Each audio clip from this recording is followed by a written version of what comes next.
Il ne faut pas la logique scientifique. Ça suffit. Et l'avantage, c'est qu'on est déjà introduit dans la philosophie, on a fait un cours, et qu'après on est plus motivé pour faire la logique qui est très, très sèche.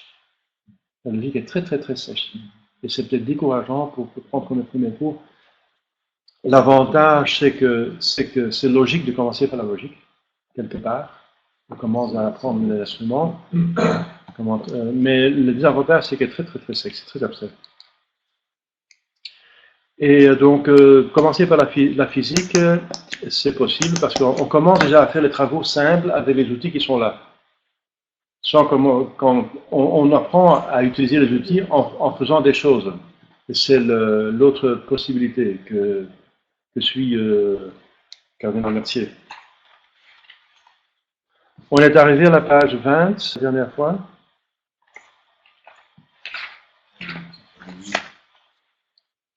À la cause matérielle. Vous l'avez? Oui, en bas. Oui. La page 20, cause matérielle. Voilà, la cause matérielle. Donc on a vu la cause formelle, la forme spécifique. Ce que je vois ici que Cardinal Mercier, il fonce dans le tas. Hein. Il fonce dans le tas. Et donc il utilise des termes et on ne sait pas encore ce que ça veut dire. L'avantage, c'est qu'on est plongé dedans totalement, mais l'avantage, c'est qu'on ne sait pas très bien de quoi on parle. Et votre mère a dit, c'est vrai, j'avoue, mais c'est Cardinal Mercier que je suis. Alors, justement parce qu'il parle d'une forme spécifique, la cause formelle, et puis il parle d'une forme. Mais il y a deux sortes de formes. Il y a la forme vraiment comme cause formelle, et il y a la forme comme la figure de la chose. Il y a certaines figures. Mais ce n'est pas la forme comme cause formelle. Ce sont deux choses se distinguent. Il ne faut pas les mélanger. Et dans le langage quotidien, on utilise forme comme plutôt la forme, la figure. Ce qu'on appelle plutôt la figure en philosophie. Mais ce n'est pas vraiment la forme comme cause formelle. Et ça, c'est le désavantage de cette méthode, c'est qu'on ne sait pas très bien de quoi on parle. Mais ça va être corrigé parce qu'on va voir les choses à fond au fur et à mesure. Donc ça s'arrange. Ça peut-être ça ouvre peut-être l'intelligence. Qu'est-ce qu'il parle? Je suis noyé. Qu'est-ce qu'il dit? Bon, c'est comme ça. Bon, voilà. Maintenant la cause matérielle. Justement, parler déjà de la matière première après 20 pages. C'est déjà costaud, ouais, parce que c'est très difficile de comprendre la matière première parce qu'on ne peut pas la comprendre, justement. On comprend par la forme, justement, et pas par la matière. Et ici, on parle de la matière pure et simple. Donc, on parle de ce qui est pur et simple, incompréhensible. Alors, comment donner une définition de la cause matérielle comme matière première? La cause matérielle, ça va encore, mais la matière première, ça c'est vraiment, il faut y aller. Hein. Parce que donner la définition, c'est donner la forme. Mais il n'a pas de forme, parce que c'est la matière première. Vous voyez le problème? Alors, ça, déjà, après quelques pages, c'est costaud. Hein, donc, je dis, Cardinal Mercier, il fonce dedans. Hein. C'est pour ça que votre mère était un peu noyée. Elle dit, je suis noyé. Oui, il faut comprendre. Bon, on va quand même suivre le Cardinal Mercier. Je fais un petit peu confiance au Cardinal quand même. Il ne va pas nous noyer, nous, quand même, totalement. Alors, la forme de la statue, donc il revient à son exemple, n'est-ce pas? La forme de la statue, encore peut-on comprendre la forme dans deux acceptations? Je viens de dire la forme comme cause formelle, mais aussi la forme de la figure. La figure est une partie de la forme, de la cause formelle, encore, faut-il le dire. C'est un aspect de la cause formelle. Mais voilà, donc c'est beaucoup en même temps. Hein. En même temps. Je suis le Cardinal Mercier. La forme de la statue n'existe pas seule. Si elle existe seule, elle n'existe pas. Elle existe tout simplement dans l'idée. C'est la matière qui fait exister les choses matérielles, sensibles. La forme de la statue n'existe pas seule, elle a été donnée à un bloc de marbre présupposé. Le bloc de marbre existait avant qu'on a taillé la statue, présupposé, et s'y trouve attaché comme un sujet. Donc la forme de la figure, n'est-ce pas, ce qu'elle présente, une statue de la Sainte Vierge, ici, ce n'est pas du marbre, c'est quand même, supposé que c'est du marbre. Eh bien, la forme de la Sainte Vierge, c'est comme attaché au sujet marbre. Mais là, c'est du biscuit, enfin. C'est du porcelain, porcelain. Mais ce n'est pas important. Donc, il y a des statues de marbre, voilà, comme un sujet de marbre. Ce dont la statue est faite, ce dont, it exco, s'appelle matière, par opposition à la forme sculpturale, n'est-ce pas? Donc la cause matérielle par opposition à la cause formelle. Voilà. Donc il explique bien les choses au fur et à mesure. Hein. Donc la cause matérielle s'appelle aussi subjective, la cause subjective, dans ce sens que c'est sujet, pas dans ce sens que c'est dans ma tête. Hein. Encore, le subjectif a plusieurs acceptations, mais ici, on l'appelle subjective parce que le sujet de la forme, c'est la matière marbre. Elle est en effet le sujet récepteur de la forme. It inco, ce en quoi la chose existe. It exco, c'est la chose de quoi elle est faite, la matière. Materia est, je suppose qu'il cite Aristote parce qu'il met entre parenthèses, mais il ne dit pas avec qui ça vient. Eule kaito upokemenon, ça va venir d'Aristote, parce qu'il c'est en grec. Materia est it ex quo, adequate fit et in quo forma existit. Eule, donc la kaito upokemenon, la matière et la forme. La matière, materia est it ex quo, c'est la matière, c'est la chose de quoi quelque chose est fait à liquid fit, et in quo forma existe, et dans laquelle la forme existe. Donc là, il cite, je pense, saint Thomas, parce que c'est en latin. La forme accidentelle de la statue d'Apollon est tirée du bloc de marbre que l'artiste a eu à sa disposition.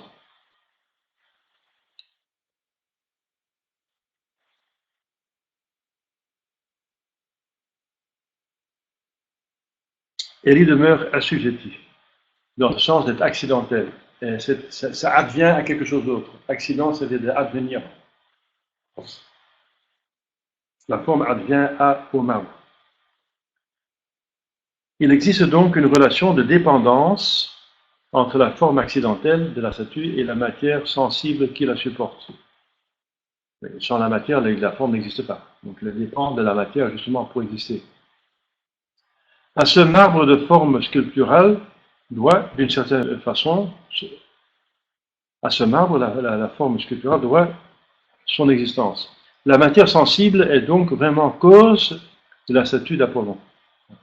Je vais expliquer pourquoi la matière est cause matérielle. Cause sensible, la matière sensible est donc vraiment cause de la statue d'Apollon. Elle est cause de son existence. C'est beaucoup, l'existence. La différence entre l'exister et pas exister, c'est infini. Une idée que j'ai en tête ou quelque chose qui est réalisé, c'est quand même une différence extraordinaire. Alors, les substances corporelles. Une substance, c'est quelque chose qui subsiste, qui existe. Corporel, ça veut dire sensible, des corps. Donc pas des corps, je veux dire, corporel dans le sens philosophique. Ça veut dire justement, le corps, c'est quelque chose justement qui est une substance sensible. Les substances corporelles, parce qu'il y a des substances spirituelles, comme l'âme, après la mort, l'ange et Dieu. Il y a 3 substances spirituelles, il n'y en a pas d'autres, que je sache, parce que je n'ai pas encore rencontré des extraterrestres. les substances corporelles, les corps simples de la chimie,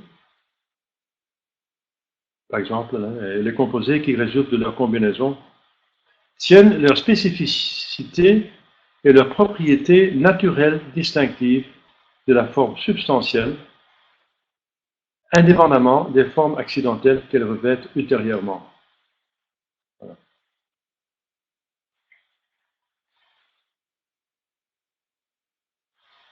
Vous avez compris ce que ça, de quoi? Je vais répéter la phrase. Les substances corporelles. Donc les corps simples, la chimie par exemple, et les composés qui résultent de leur combinaison, tiennent leur spécificité, donc c'est spécifiquement autre chose qu'autre chose, donc le plomb c'est pas de l'argent c'est pas du fer, le fer c'est pas du soufre, etc. Donc il y a plusieurs éléments chimiques. Donc leur spécificité et leurs propriétés naturelles, donc le fer a des propriétés naturelles, distinctives, qui sont différentes que les autres. Donc, un aimant attire du fer mais pas du plomb. Donc il y a des propriétés spécifiques, distinctives. Et tiennent leur spécificité de la forme substantielle. De la forme substantielle. De la cause formelle.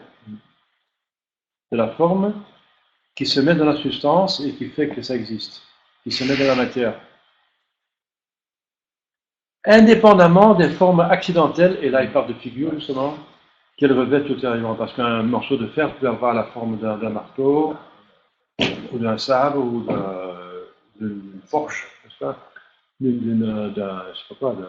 ciseaux, faites ce que vous voulez. Hein.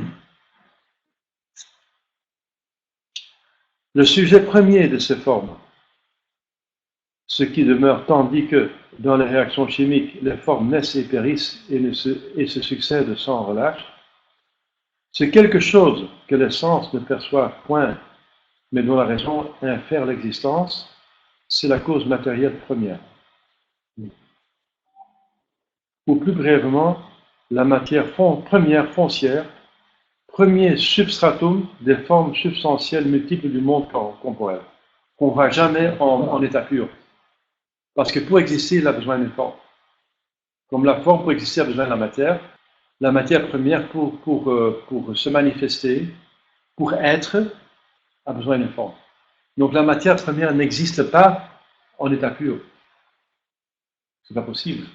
Parce qu'elle existe, donc la matière première est toujours subjacent, un substratum de toutes les formes sensibles. Donc votre corps, c'est la matière, et ça peut changer en plusieurs formes. Hein.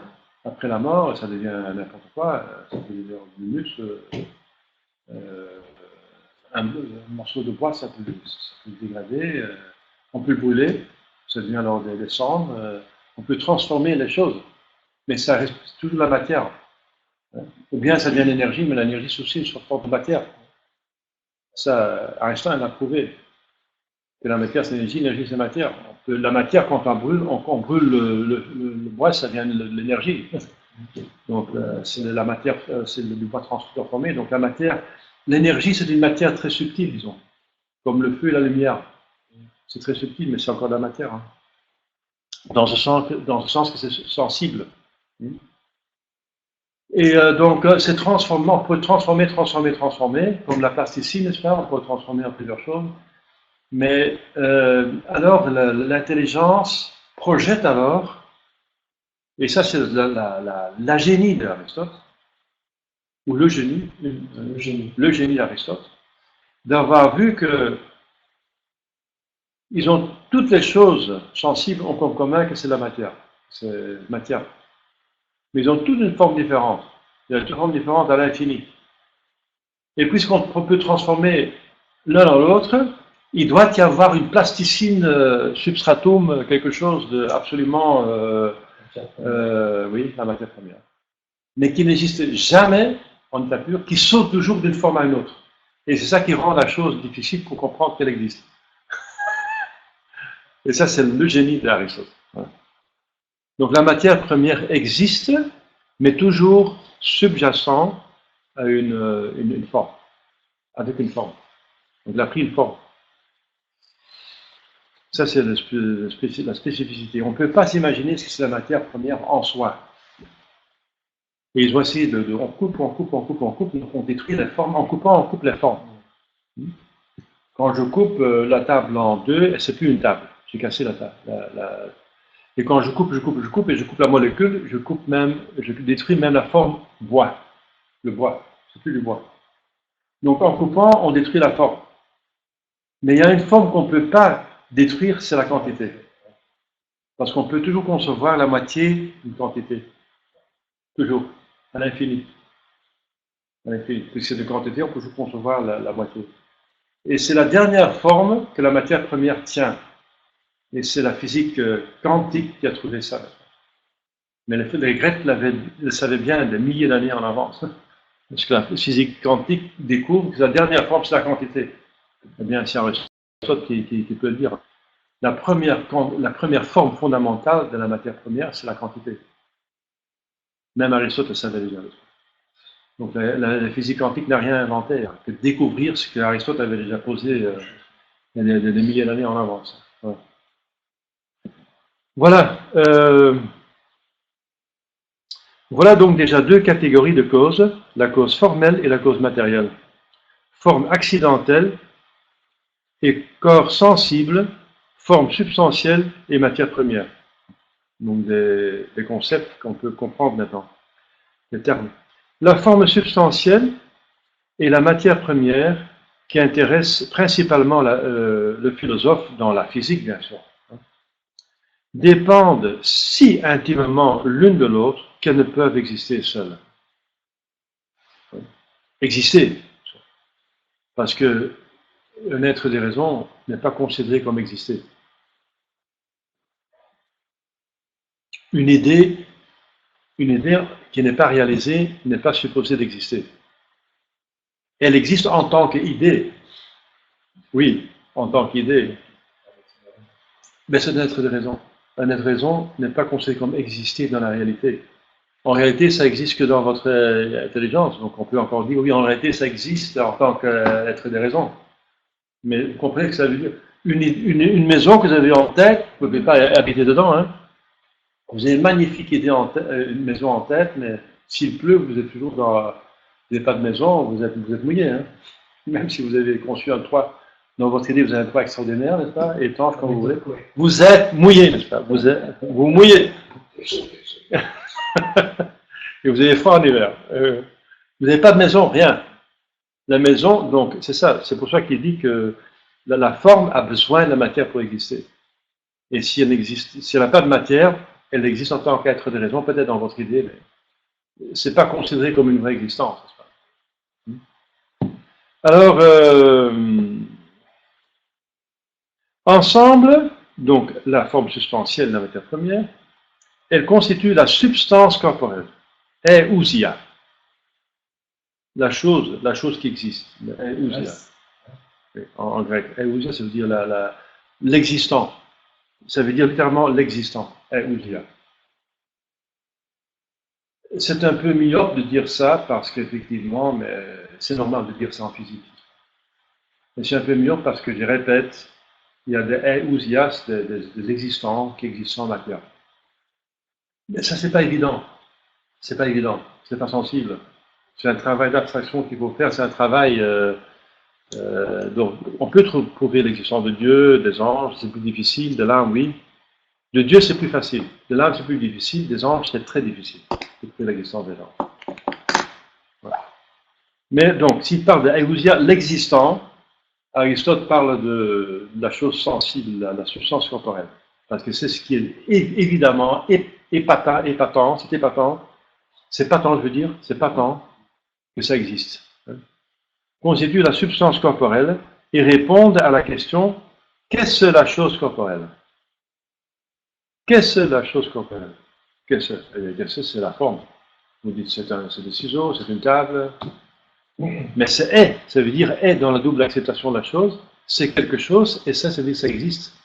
Essence, existence. Parce que être a une double signification. Désigner l'essence et désigner l'existence.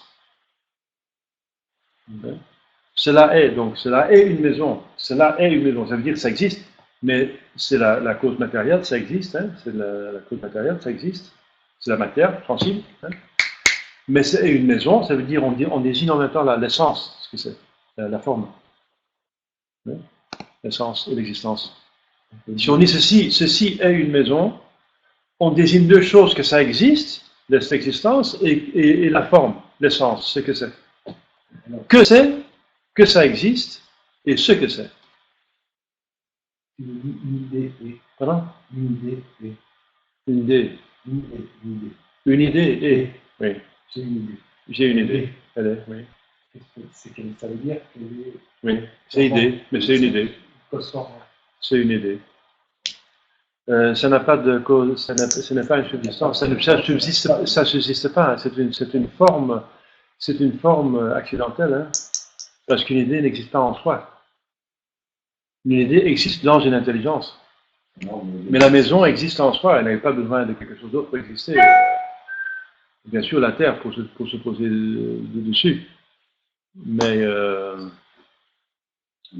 si on dit, ça c'est une question compliquée, si une idée est, ça veut dire que vous avez une idée, Elle est en tant qu'idée. Voilà, en tant qu'idée. Mais l'idée, ce que vous pensez n'est pas réalisé forcément. Hein. Vous avez une idée d'une maison. Oui. L'idée existe en tant qu'idée. Mais elle n'existe pas en soi, elle existe dans votre intelligence. Si vous êtes mort, si vous n'existez pas, votre âme n'existe pas, et il n'y a pas quelqu'un d'autre qui a cette idée-là, c'est une idée originelle, elle n'existe pas l'idée. Hein.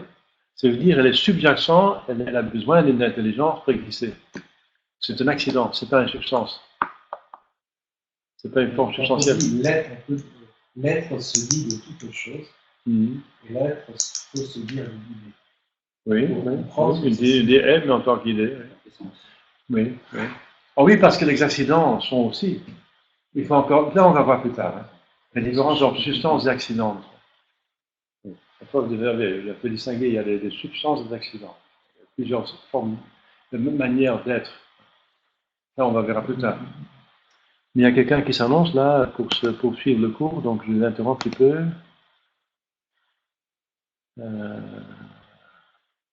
Hein? C'est quoi encore? N'importe quoi en face.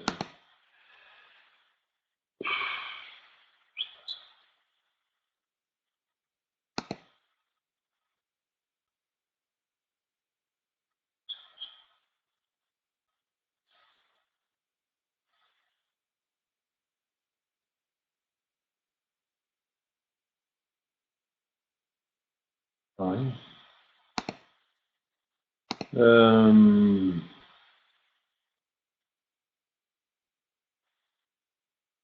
Bon.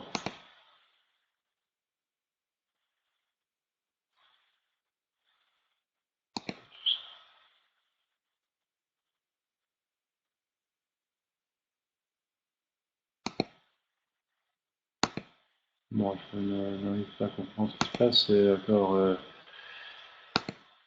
des messages bizarres. C'est pas grave, on continue. Voilà. Donc, on ne peut pas tout voir la fois. Il y a plusieurs racines. Donc, il y a effectivement des êtres substantiels et des êtres accidentels. Ensemble, elles constituent la substance corporelle, donc la cause première et la substance.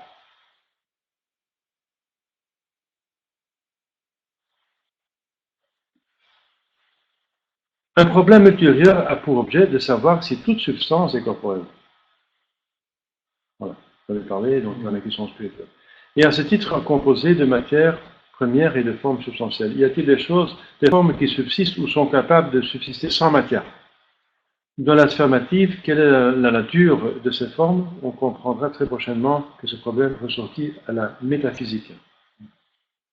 Donc ça vient plutôt à la métaphysique. Dans la physique, on reste dans la matière, dans le sensible, et la métaphysique dans le spirituel. Ensuite, on passe à la troisième cause, la cause efficiente. D'où vient la statue?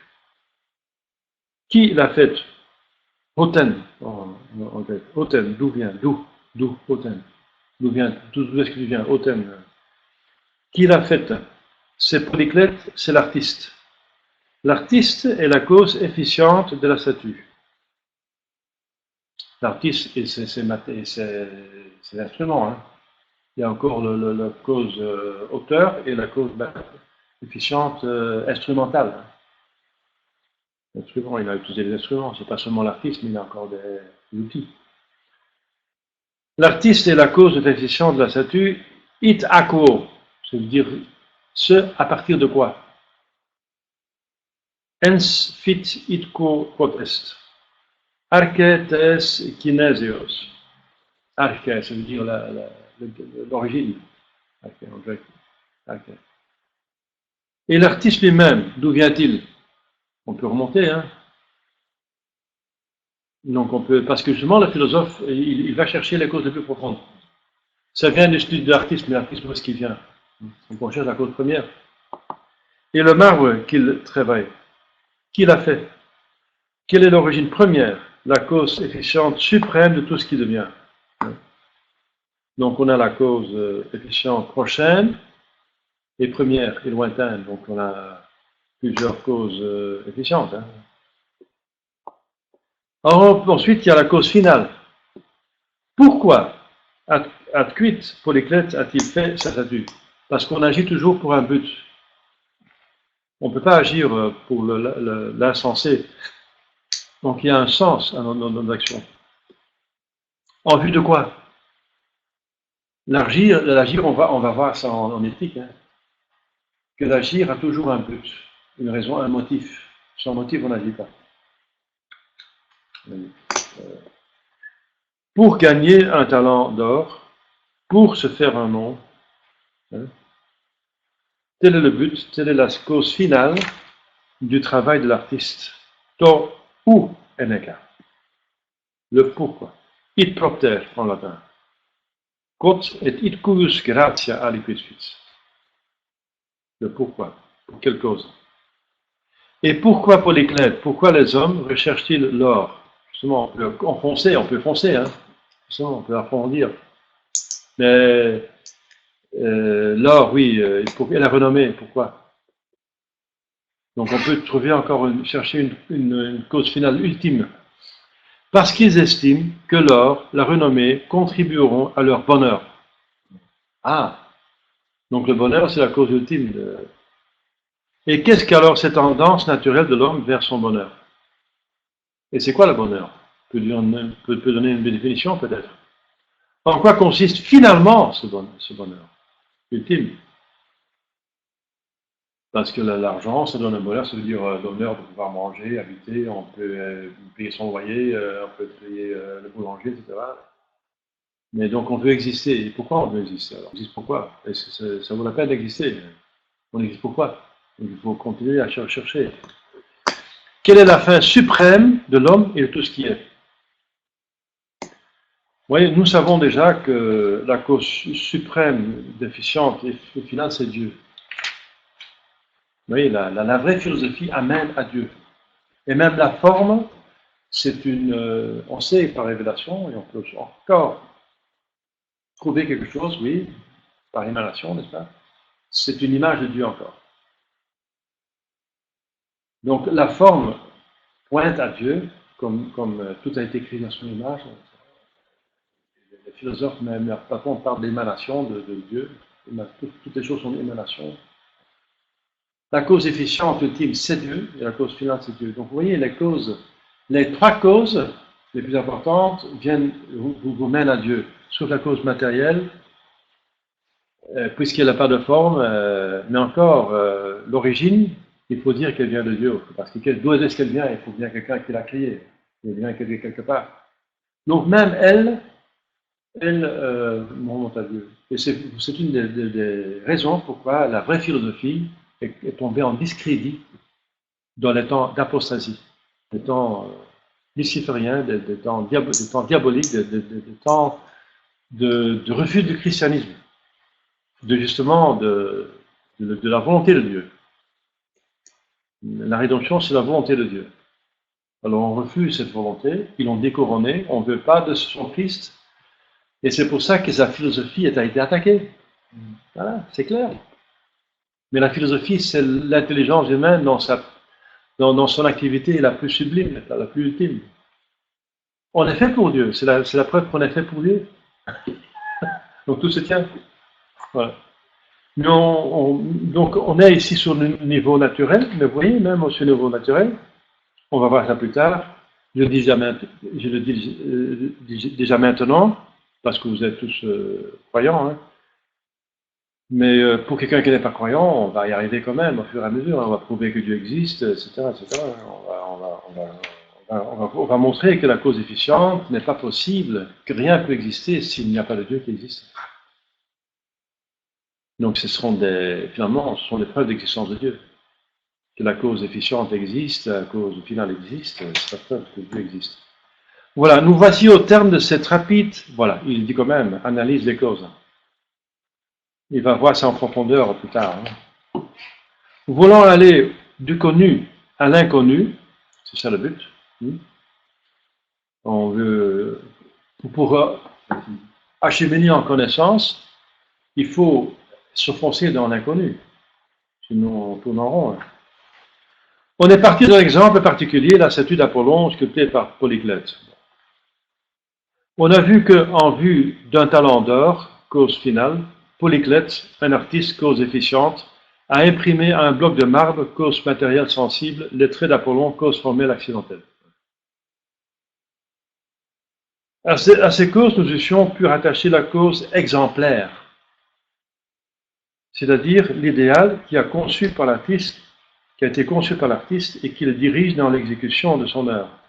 L'idée qui valait en tête, mais qui n'est jamais totalement correspondante à ce qu'il a réalisé dans le marbre. C'est pas possible. Sinon, l'artiste parfait n'existe pas. Et le marbre parfait non plus. Il y a quelque part des failles.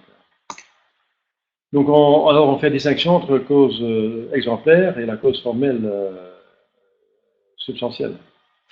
Mais nous croyons que ce que nous avons dit suffit pour faire connaître dans ces grands traits l'objet de la philosophie physique. Mais il a déjà pointé vers la métaphysique. Et nous tenons à ne pas aller pour le moment au-delà du nécessaire. On retrouve ces notions in extenso en ontologie, voilà. Et lui-même qui va l'expliquer plus tard. Puis, élargissant le sujet, on a indiqué comme objet de recherche plus approfondi et plus général la cause formelle et la cause matérielle des substances corporelles, et plus généralement encore la nature des êtres. Ce concept de nature devient très important parce qu'on s'attaque à la nature, actuellement. On s'attaque à la nature. J'ai encore hier parlé avec quelqu'un qui étudie le droit, ici en Belgique, à l'université de Gand, et il n'y a pas de cours de droit naturel. Parce que s'il y a le droit naturel, il y a une loi naturelle.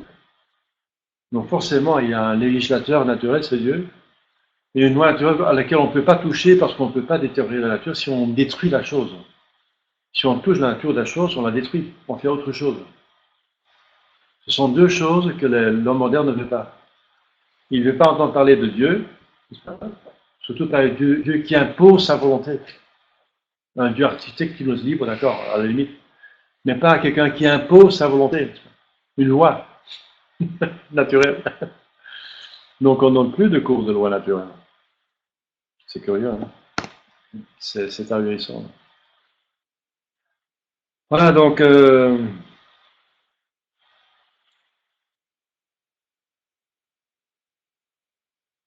la cause efficiente première, enfin la cause finale suprême de tout ce qui se fait et de tout ce qui est. La philosophie s'occupe de ces causes-là.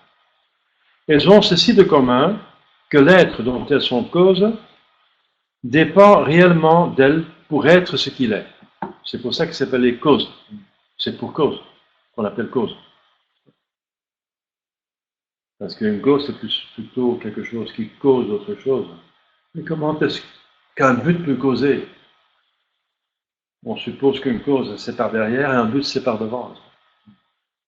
Une cause, c'est on pousse. On a l'impression que c'est quelqu'un qui nous pousse pour aller en avant. Et le but, c'est là qui m'attire. Mais en philosophie, le but qui vous attire, ça cause justement votre démarche. Il vous fait courir. Donc ça cause. Donc c'est pas seulement causé dans le vide, il fallait des causes, c'est pour cause. Et aussi peut-on dire, d'une façon générale, que la cause, donc philosophique, dans le sens philosophique, d'un être est tout ce qui influe sur lui, contribue à sa nature ou à son devenir. Notre nature, c'est ce qu'on est, de naissance. Nature vient de naître, du mot naître, nachi. Et à son devenir. Bon, mais ça revient au même parce que ce que vous devenez, ça appartient à votre nature de devenir quelque chose. C'est déjà programmé dans votre nature. On ne devient pas n'importe quoi. Un enfant devient un homme adulte, c'est programmé. Hein. Un embryon devient un enfant, hein. C'est programmé. Hein. Un gland devient un chêne, c'est programmé. Hein. Enfin, le gland ne correspond pas du tout à un chêne, mais ça devient un chêne, c'est programmé. Hein. L'intelligence passe processus. Non, l'intelligence ne suit pas ce processus. Non.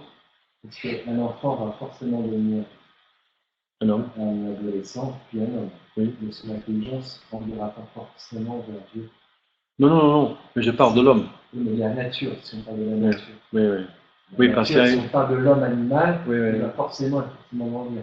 Mais si on parle de la nature de l'homme, son intelligence y compris, l'intelligence ne suit pas forcément la nature.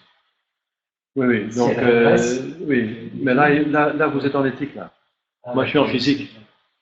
Parce que là, vous dites, l'homme ne va pas suivre totalement sa nature. De nature, on est soumis à Dieu. On va toujours dire oui on va au ciel. Mais ça, c'est la nature, mais qui tient compte de la nature de l'homme, qui a deux natures et libre. Mais puisque sa nature est libre, il doit dire oui, mais il peut dire non. Et là, on entre dans la détique.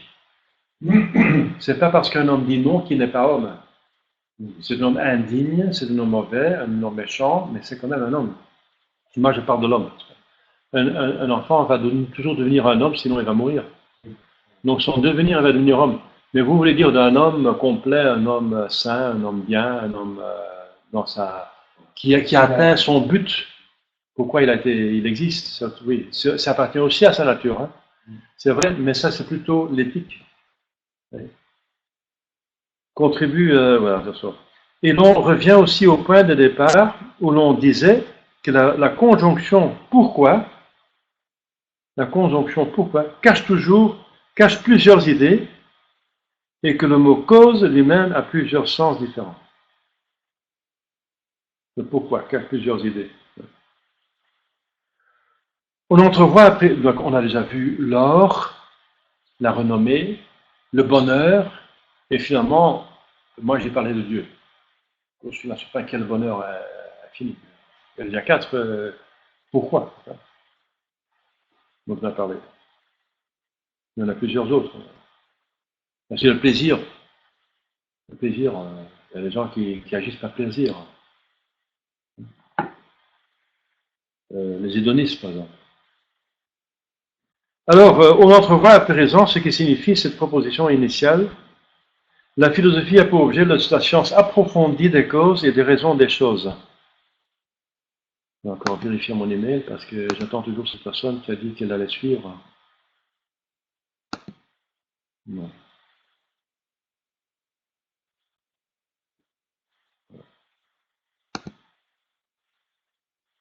Bon, tant pis, c'est comme ça. Hein. Voilà. Je trouve pas...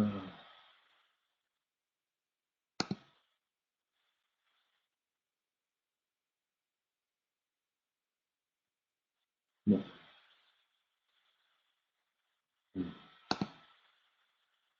En tout cas, on est déjà 8h23. La philosophie a pour objet la science approfondie des causes et des raisons des choses. C'était une définition première. La science, donc on arrive à des certitudes de connaissance. C'est ça la science. Approfondie, ça veut dire le philosophe va aller jusqu'aux causes les plus profondes. Des causes, Il va chercher le pourquoi, la cause, les raisons d'être, les raisons des choses. Et des causes et des raisons des choses, de toutes choses. Des choses dans ce sens de toutes choses.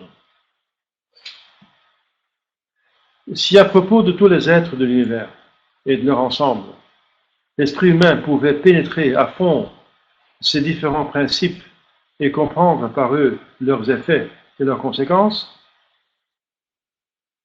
il aurait réalisé adéquatement la définition de la philosophie. Voilà. Donc le philosophe, il a fait son travail, et si de toute chose, il a trouvé les 4 causes, de toutes choses sensibles. Parce que s'il a trouvé les 4 causes, il a trouvé les choses les plus profondes de la chose. Que ça a une telle couleur, c'est moins important. C'est accidentel, on verra plus tard. Mais quand il donne, justement, et la définition, il va donner la définition. Qu'est-ce que c'est? Et la définition la plus parfaite, c'est de définir par les causes. Voilà. Quand il arrive à donner les 4 causes, il a dit tout ce qui est plus profond de la chose.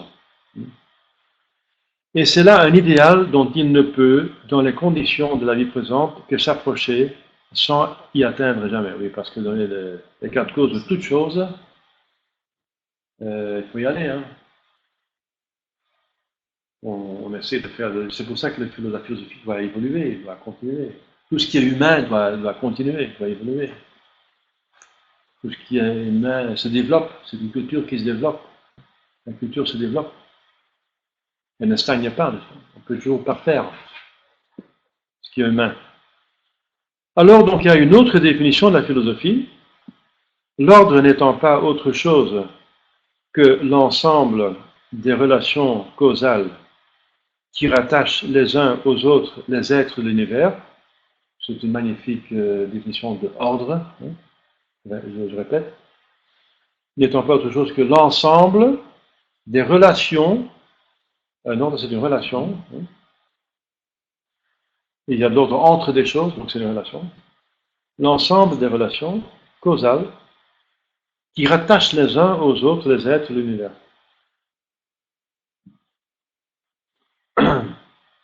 La définition de la philosophie peut ainsi se traduire en ce terme: c'est la science approfondie de l'ordre universel. C'est bien comme définition.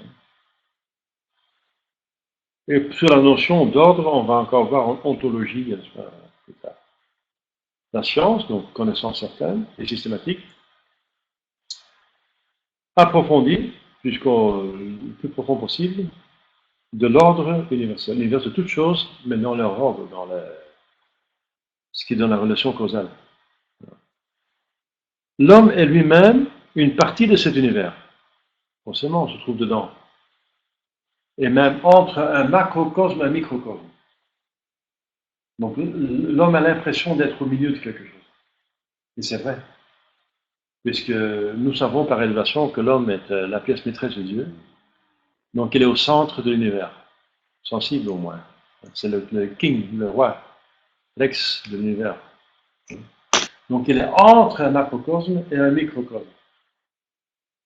Il résume tous les êtres, les différentes couches d'êtres, degrés d'être, minéral, plante, animal, esprit. Il résume, il est entre deux. Donc quelque part, c'est un milieu, c'est un centre de l'existence, de créer. Et c'est une des raisons pourquoi maintenant, en théologien, que Dieu s'est uni à l'homme, par préférence, de l'animal ou de l'ange. Parce que s'il s'unit à l'ange, il est désaxé. Il n'y a rien de matériel. Il ne s'est pas uni à la créature matérielle. S'il s'attache à l'animal, Dieu devient animal, et Dieu d'homme. Il s'est uni à tout ce qui est purement matériel. Il est désaxé de ce qui est le spirituel créé. Mais quand il se fait homme, il s'est uni à tout. Au minéral, la plante, l'animal et le spirituel. Parce que l'homme a tout. Donc là, il est au centre de la création. En devenant homme, il s'est uni à tout. toute créature. Donc c'est ça qui est intéressant, n'est-ce pas? Et ça c'est intéressant, ça c'est l'homme est intéressant, la Terre aussi, hein. La Terre c'est une petite planète, mais d'une certaine façon c'est le centre de l'univers. Hein. Oui, à cause de l'homme. La Terre c'est l'habitat de l'homme. Et l'homme c'est le roi de l'univers, sensible. Donc le plus l'homme a le pouvoir de réfléchir sur la science qu'il acquiert. Faire un retour. Il sait, mais il sait qu'il sait. Et ça, l'animal ne sait pas. L'animal sait, il voit un arbre, il sait, ah oui, il voit la nourriture, un renard voit un lapin, ah, ça peut me servir, ça. C'est bon à manger, ça il le sait, mais il ne sait pas qu'il sait. Il ne sait pas qu'il le sait. Donc la science de la science est distincte de la science qui a pour objet la réalité. Autre réalité que la pensée, je veux dire. Donc il y a encore une science de la science, c'est la psychologie, la logique. La logique s'occupe de comment penser, comment penser systématiquement pour arriver certainement à une certitude. D'où cette définition, donc vous voyez que le philosophe ça s'occupe de tout. Hein. D'où cette définition plus compréhensive de la philosophie. Elle est la connaissance approfondie de l'ordre universel, des devoirs qui en résultent pour l'homme, ça c'est l'éthique, et de la science que l'homme acquiert de la réalité. Dans tous ces niveaux, physique, métaphysique, Dieu, théodicée. C'est la théodicée, la philosophie qui s'occupe de Dieu, c'est la théodicée. Voilà. Bon, on a parlé d'une petite heure, non, on a vu une heure. S'il y a des questions.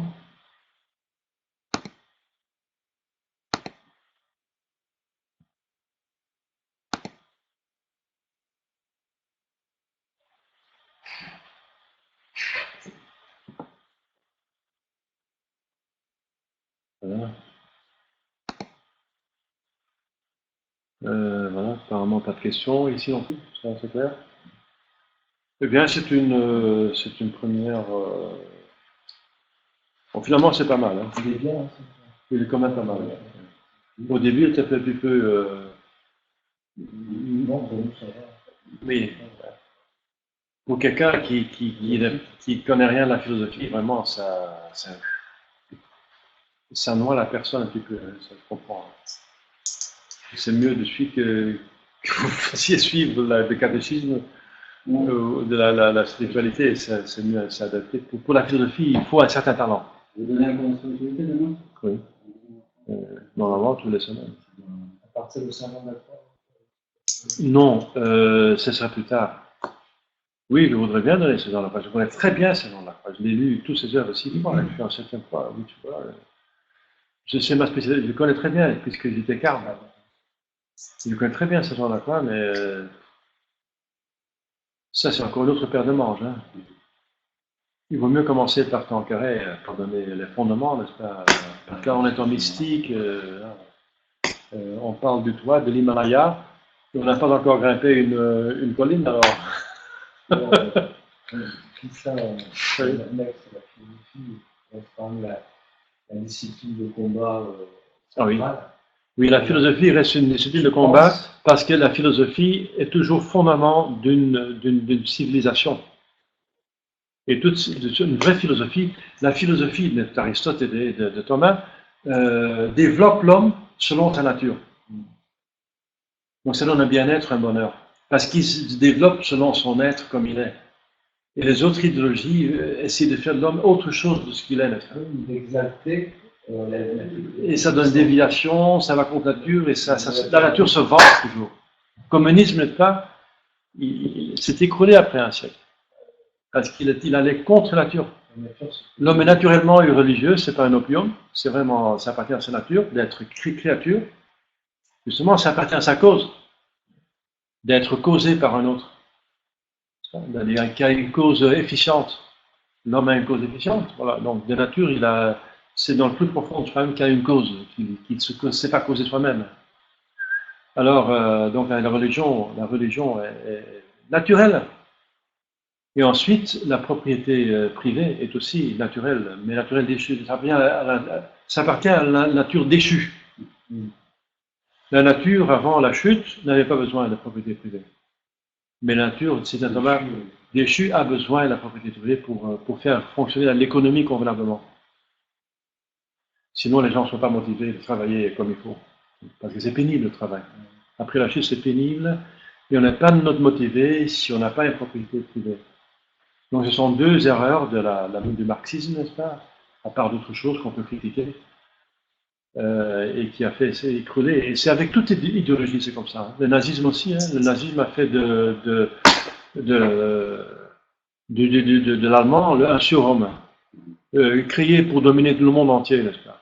C'est le Übermensch. C'est pas vrai, hein. C'est pas le coléreux, le bieux qui doit dominer le monde entier, hein. Et gérer tout le monde comme si tout le monde était allemand, n'est-ce pas. Le français doit devenir allemand, l'anglais doit devenir allemand, c'est possible. C'est pas possible. Alors les Romains ont mieux fait, hein. L'Empire romain a existé des milliers d'années, hein. Des milliers d'années, hein, jusqu'au c'est bien combien de milliers d'années, ça. Oui. L'Empire romain a existé des milliers d'années. Pourquoi? Parce qu'il respectait la culture, la langue, et malheureusement aussi les fausses religions des autres, de tous les peuples. Ça, il ne fallait pas faire. Ça, il allait trop loin. Mais il respectait les autres, n'est-ce pas? Il apportait un bien-être, n'est-ce pas, de l'infrastructure de la paix romaine, et on faisait partager à la culture gréco-romaine. Donc les gens qui étaient dominés par les Romains recevaient quelque chose, une civilisation. Ils étaient respectés dans leur spécificité. Le français pouvait rester français, pour faire le gaulois. Tout en étant de domination romaine, il restait gaulois, n'est-ce pas? Mais il prenait quand même des choses des Romains qui étaient intéressantes pour lui, n'est-ce pas? Et ça, c'est une sagesse que l'Allemand n'avait pas, n'est-ce pas? L'Allemand, il impose à tout le monde la même chose. Voilà, tout le monde est allemand, tout le monde veut dire allemand. C'est une manque de prudence, n'est-ce pas? D'empathie, n'est-ce pas? Et c'est une fausse idéologie, n'est-ce pas? On ne peut pas construire une civilisation sur le nazisme, n'est-ce pas? C'est condamné par l'Église. C'est une erreur, etc. Un grand chercheur en Kabbale explique que cette mystique qui est une contre-église, sont issus tous les courants dialectiques. C'est-à-dire pour mener de quelle source? Socialisme, la Kabbale. La Kabbale. D'abord, il y a la Kabbale chrétienne, il y a eu tous les mouvements socialistes et progressistes du 19e siècle. Et pour justement créer toujours des camps opposés. Oui. Pour causer des camps opposés. Oui. Et qui ont les deux, dont le résultat est un stade qui est dépassé. Oui. C'est le principe, je dirais, alchimique de la mutation des métaux transposés dans le même politique, qui est la révolution permanente. C'est le principe même du messianisme actif juif. La Kabbale. C'est une fausse conception. Parce que ça met la guerre, la révolution, la haine, la jalousie comme principe de l'avancement de l'humanité. Mais c'est destructif. C'est destructif. On risque maintenant de détruire la planète avec l'invention de la bombe atomique et les disputes et les trucs et la Kabbale. Ça risque de détruire tout. Il y a des civilisations qui ont été détruites, hein, par Kabbale. Ouais. Il y a Atlantis qui a disparu, il y a l'empire égyptien qui est. Il y a eu des civilisations. S'il est stratégique, c'est compréhensible. Oui. Si l'intelligence. Mais c'est un mal, c'est pas le mal qui va construire le bien. Oui, mais le mal a toujours existé, c'est vrai. Mais c'est pas le mal qui va avancer. C'est pas le mal qui est le fondement de la chose. Bien sûr. Mais le mal, c'est l'ombre. Voilà, une avance masquée. C'est toujours sous tentation sur la parole de Dieu.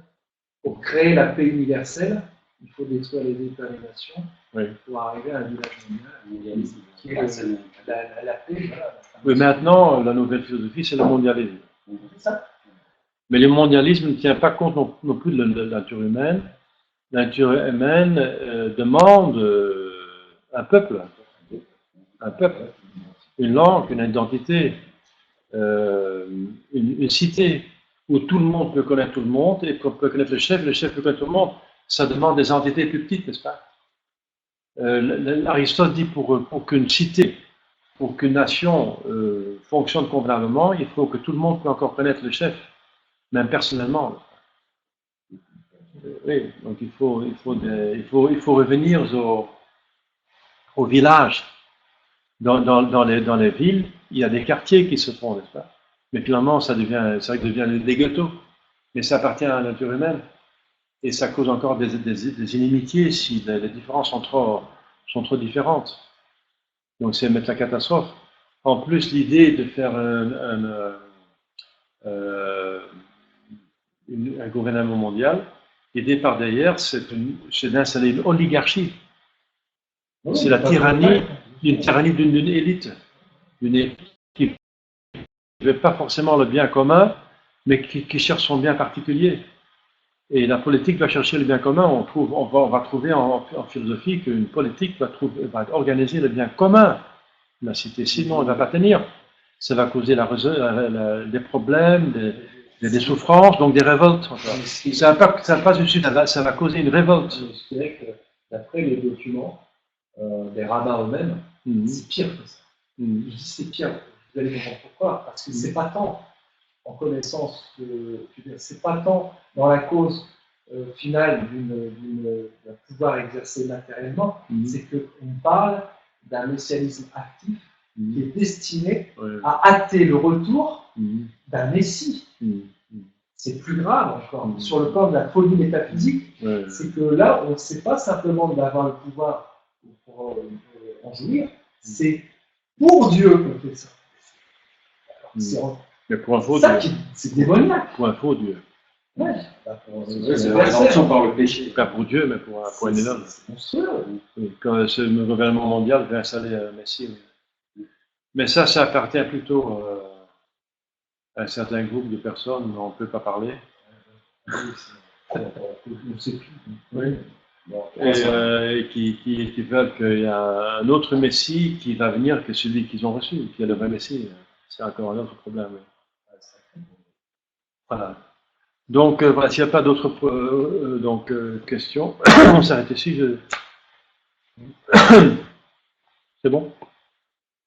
Voilà, à la prochaine. Donc, demain, il y aura le cours de spiritualité, si vous voulez bien. Après, c'est vrai que vous êtes seul à mener tout ça de fond.